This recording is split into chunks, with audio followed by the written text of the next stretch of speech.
My name is Catherine Parker. I'm 29 years old, and I used to believe that love was measured by how calm you stayed when things got uncertain. For the longest time, I thought that made me a good partner, patient, understanding, never jealous, never dramatic. But now I realize sometimes silence is just another way of letting someone slowly disrespect you. Stephen and I met 2 years ago at a friend's birthday dinner. I still remember that night, clearly. Him walking in late, flashing that easy, unbothered smile that made people forgive anything. He was loud where I was quiet, spontaneous where I planned everything. He teased me for being the sensible one, and I teased him for being the chaos in a tailored suit. Somehow it worked. Back then, we fit like opposites that balanced each other, or maybe I just worked too hard to keep the balance steady, while he leaned wherever he wanted. Stephen worked in event planning, so his weekends were always filled with weddings, parties, and corporate celebrations. He was the kind of man who could charm anyone, parents, clients, entire rooms. I used to be proud of that. I'd tell friends, he's the life of every event. I'm lucky. And for a long time, I believed it. We rarely fought. He said he liked that I was low drama. I thought it meant he valued my peace, but now I think it just meant I never challenged him. His family loved me, especially his mother. She'd say things like, "Catherine keeps you grounded, Stephen. Don't mess that up." I'd laugh it off, pretending not to notice how Stephen would roll his eyes when she said that like being grounded was a burden, not a blessing. Still, I loved being around them. Stephen's sister Hannah was getting married soon, and the whole family was buzzing with excitement. They included me in every little thing, seating charts, cake tastings, dress fittings. Stephen would groan, "You're more involved than the bride," and I'd joke, "Maybe because I actually show up when I say I will." He'd smile, kiss my forehead, and everything would feel okay again, for a while. But then little things started to shift. Stephen stopped texting back as quickly. His calls became shorter. When I asked how work was going, he'd say, "You don't have to check in every 5 minutes." I wasn't checking in every 5 minutes. I just cared. At first, I blamed stress. The wedding was near, and he had so much on his plate. I told myself, he's tired, not distant. But that illusion cracked one night when he said casually over dinner, "Guess who I ran into today, Diana? She's actually not as bad as I remember." I froze mid-bite. Diana, his ex-girlfriend from high school, the one he once said was a lesson, not a memory. I forced a smile. "Oh, that's nice." He shrugged. "Yeah, we just talked for a bit. She's working at a new venue downtown. Small world." I told myself it meant nothing. People reconnect all the time, but something about the ease in his tone made my stomach twist. Over the next few weeks, I noticed her name more often, not in conversations, but in stories, tags, photos. Always group settings, always coincidences. When I asked gently one night, "Hey, is Diana part of your client group now?" He laughed and said, "You're reading into things, babe. We're just friends. Don't make it weird." So I didn't. Because that's what understanding girlfriends do. They swallow their instincts and call it maturity. Still, I couldn't shake the unease. His smile when her name came up was different. Not guilty, not flirty. Just careless. Like he didn't have to consider my feelings anymore. The week before the wedding, we were having dinner at his parents' house. Everything was normal. Laughter, wine, the scent of rosemary chicken in the oven, until Hannah mentioned something that turned the room cold. "Oh, by the way, Diana's coming to the wedding. She's friends with Jason's college group. Jason, the groom." I remember the way Stephen froze for half a second, then shrugged, like it was no big deal. "Yeah, it's fine. Everyone's friends. No drama." His mother shot him a warning glance. "Stephen, maybe that's not appropriate," but he waved her off. "Mom, relax. Catherine's not the jealous type. She's secure."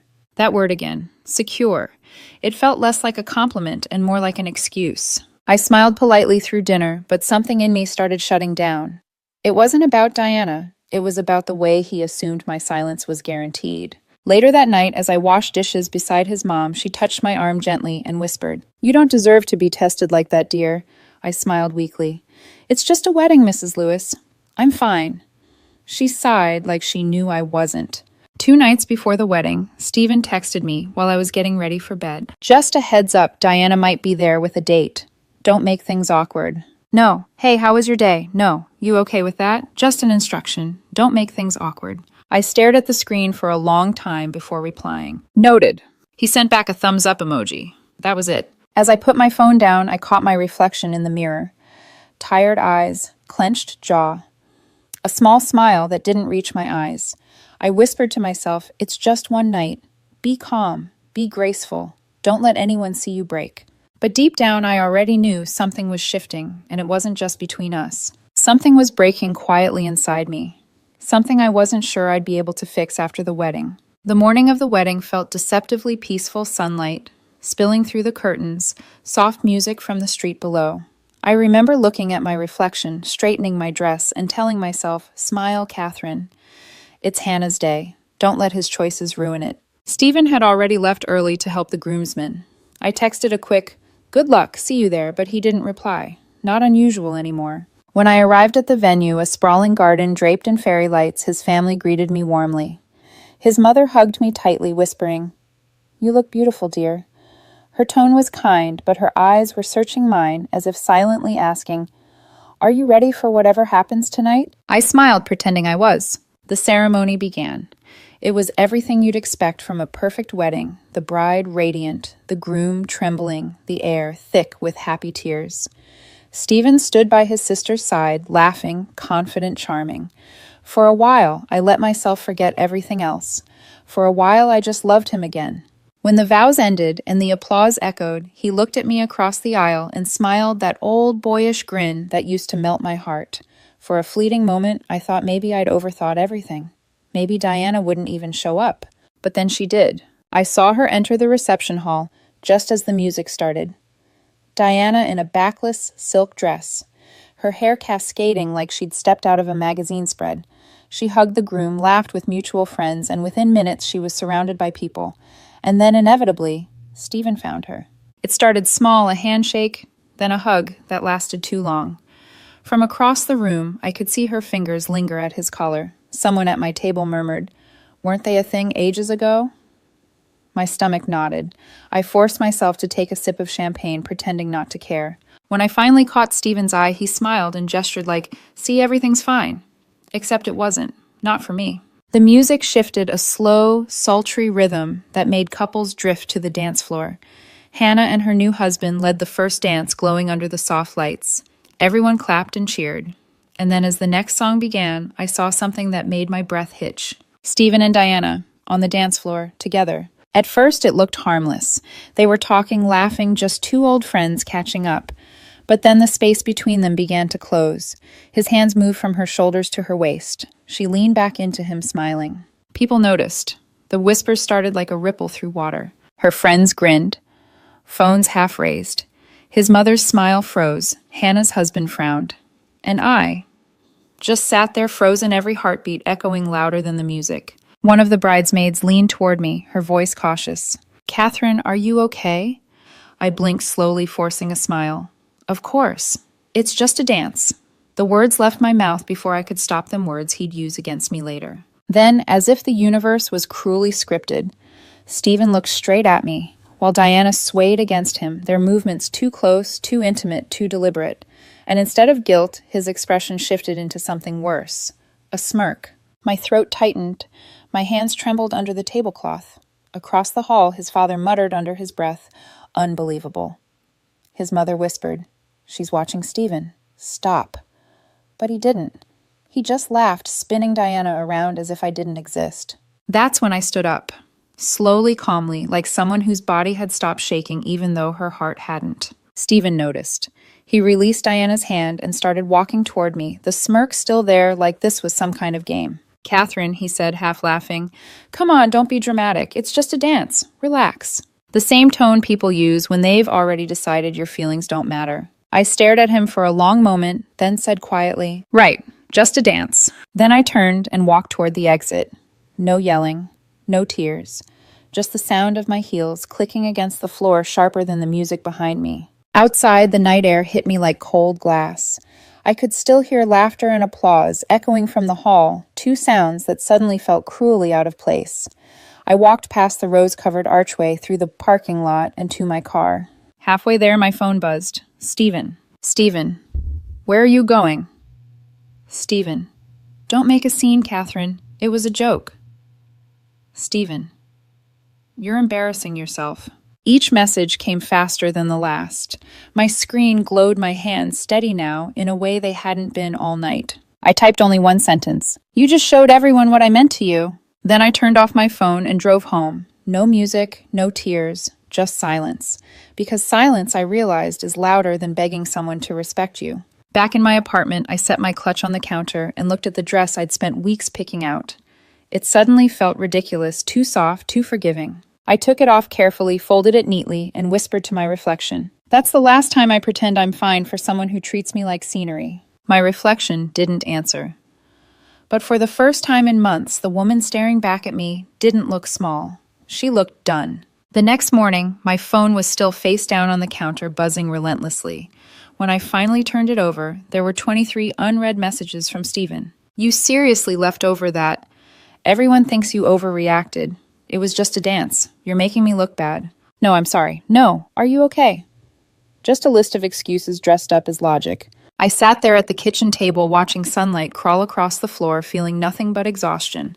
Not heartbreak, not anger, just tired. Tired of always being the one who had to explain why I deserved respect. By noon, the calls started first from unknown numbers, then from his mother. I hesitated before answering, then finally picked up. "Catherine," she said softly, "I'm so sorry, dear. Stephen told me you left last night." "I did," I said. "He shouldn't have danced with her. I told him it was disrespectful." "He knows," I replied quietly. "He just didn't care." There was a long pause. I could hear her sigh on the other end. "You've always been good for him," she whispered. "I hope he realizes that before it's too late." When we hung up, I sat there for a long time, the silence humming like static in my ears. That evening, a text came through again. "Stephen, you're being childish. It was literally a dance. Stephen. Everyone's talking about how dramatic you were. Stephen. If you can't handle that, maybe you're not cut out for someone like me." Something in that last line broke whatever was left of my patience. I typed one message back. "Catherine, you're right. I'm not." Then I blocked his number. That night, I gathered everything that reminded me of him, the toothbrush he left his cufflinks, the jacket that still smelled like his cologne. I packed them neatly into a box labeled, "It returned to sender," and placed it by the door. There was something strangely therapeutic about it, like reclaiming pieces of space he'd quietly taken over. When the doorbell rang 2 hours later, I didn't answer. Through the peephole, I saw him hair messy tie loose, holding his phone like a weapon he didn't know how to use. He knocked again. "Catherine, come on, don't be like this. You're overreacting. It was one stupid dance." I stayed silent. "You're really not going to talk to me? You're acting like I cheated. Still nothing." "Fine. Stay mad. You'll come around." He waited a few more seconds before walking away. His footsteps faded, but the echo of his arrogance lingered. That was the moment I realized he didn't even feel guilty, just inconvenienced. A few days passed. Mutual friends started reaching out, some out of curiosity, others out of habit. "Hey, what happened at the wedding?" "Stephen's saying you just stormed out for no reason," I replied simply. "He danced with his ex, told me to relax. That's all.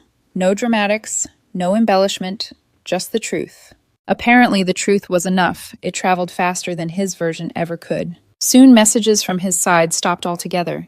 The silence was so complete it felt almost sacred. 3 days later, I got a call from Hannah, his sister, the bride. Her voice was careful, heavy with embarrassment. "Catherine, I wanted to apologize for what happened. It was awful, and I'm so sorry you had to sit through that." "You don't have to apologize," I said softly.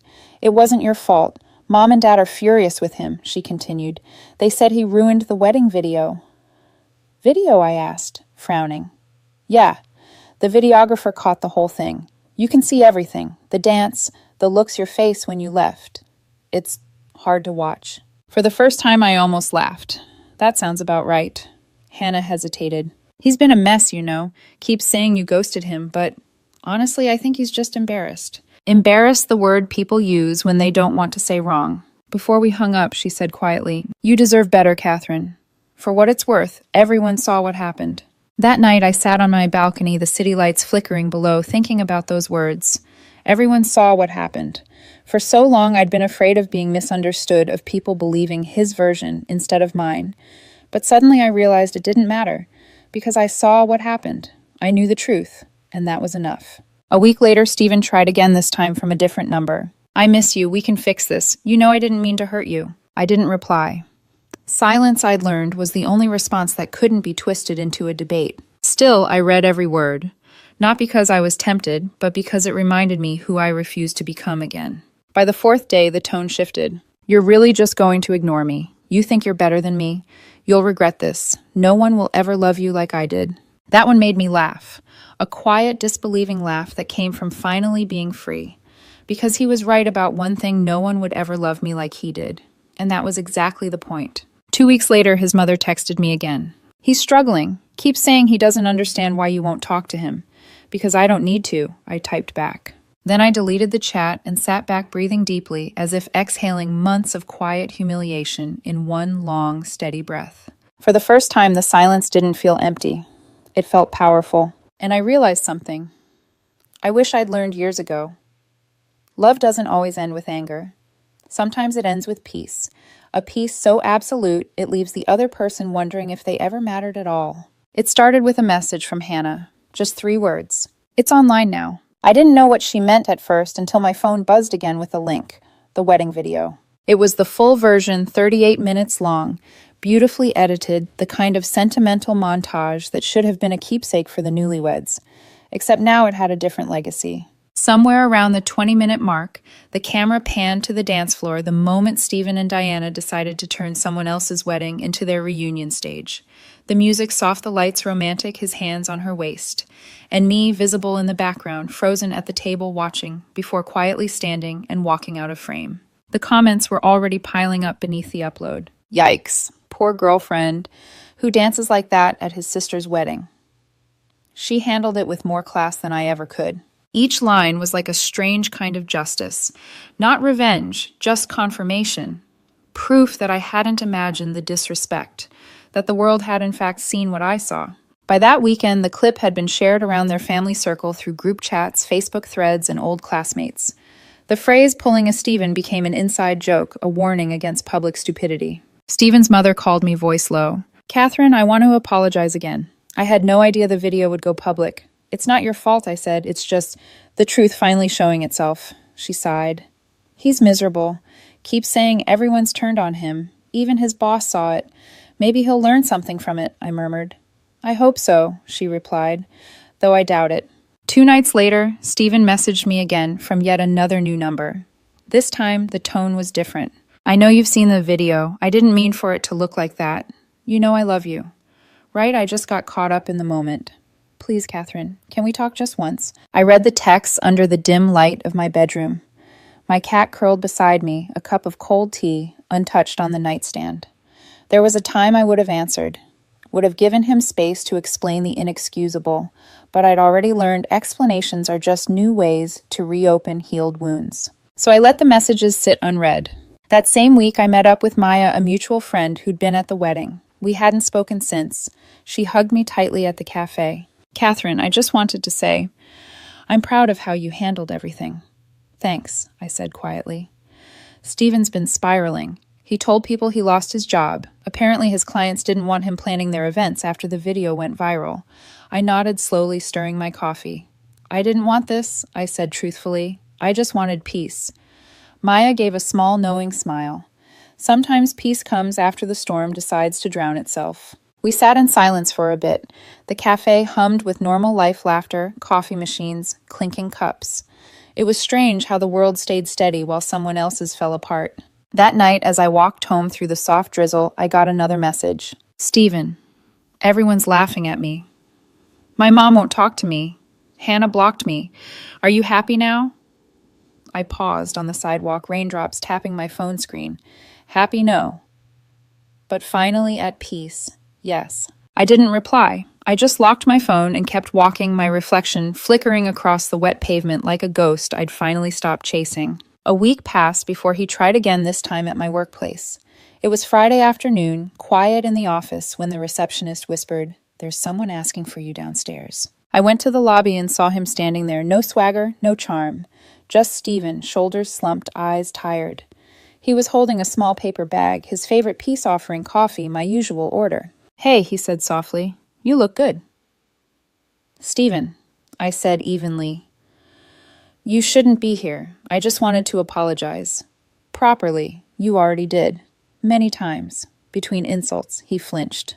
"I know. I messed up. Okay, I lost everything because of that stupid dance. No, I said quietly. You lost everything because you thought you wouldn't. He swallowed, hard eyes darting to the floor. Can we just start over? I almost smiled at that, the audacity of pretending history could be reset like a playlist. No, Stephen, I don't want a new start. I just want closure. He looked at me for a long moment before nodding slowly. You really hate me, huh? No, I said, picking up my bag. Hate takes energy. I'm done giving you any. I walked away, leaving him in the echo of his own mistakes, the man who once thrived on being the center of every room, now invisible, even in an empty lobby. That night I met Hannah for dinner. She looked lighter, happier, finally able to laugh about her own wedding again. Mom says she's forgiven him, she said, but Dad still refuses to talk about that night. He'll come around, I replied.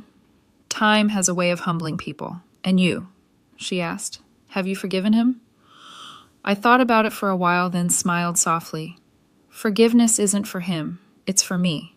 And I think I'm finally there. As we left the restaurant, I felt the first real peace I'd had in months.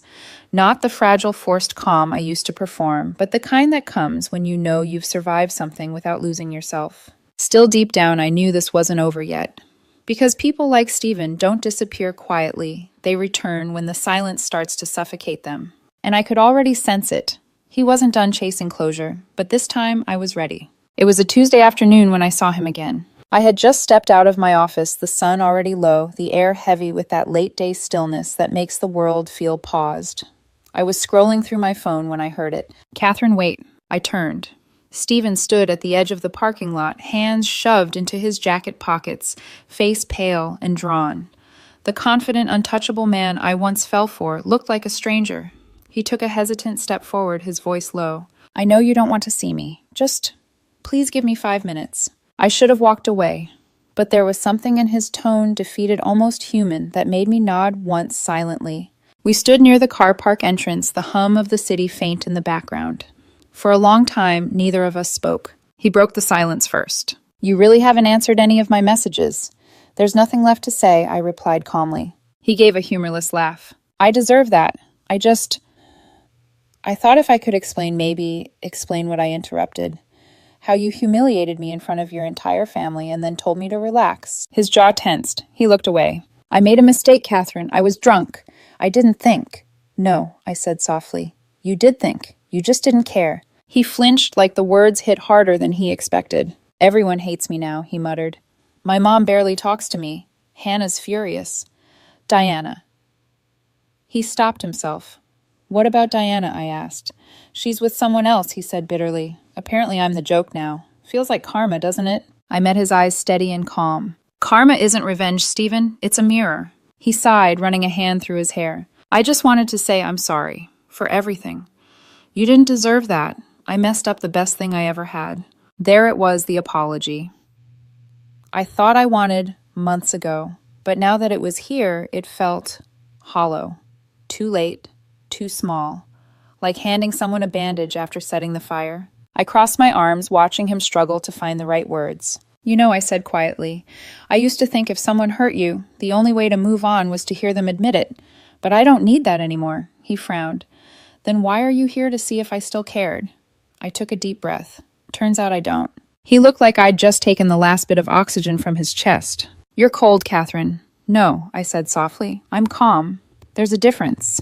He shook his head, desperate now. You loved me. Doesn't that mean anything? It did, I replied. But love doesn't survive disrespect. Once that's gone, there's nothing left to fix. He opened his mouth to argue, but stopped, his expression collapsing into quiet defeat. For the first time, I saw what he looked like without pride, to protect him, just a man who finally realized he wasn't special anymore. You really mean that I do? The silence that followed was strange, almost sacred. Like two ghosts saying goodbye to the living versions of themselves. Finally, he nodded. I hope he treats you better. There's no he, I said. Just me, and that's enough. He looked away, blinking fast. You always were better at peace than I was.